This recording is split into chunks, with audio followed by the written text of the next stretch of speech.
Okay, so I did do a test cut. So so what I was trying to accomplish is a effort, an attempt to see if I can resaw just to about 4 inches in width, and hopefully that would be my workaround to the wedge cut type issue, right? So I took the same piece, and this was about 5.5, close to 5.x something, right?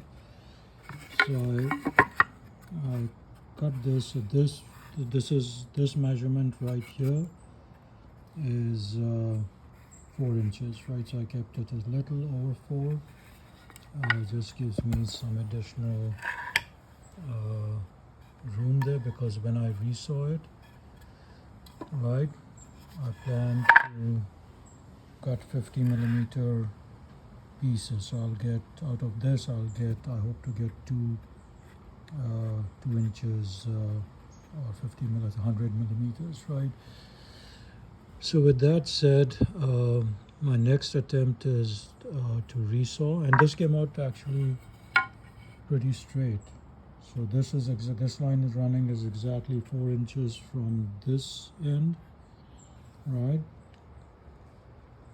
And this cut came out pretty dang straight.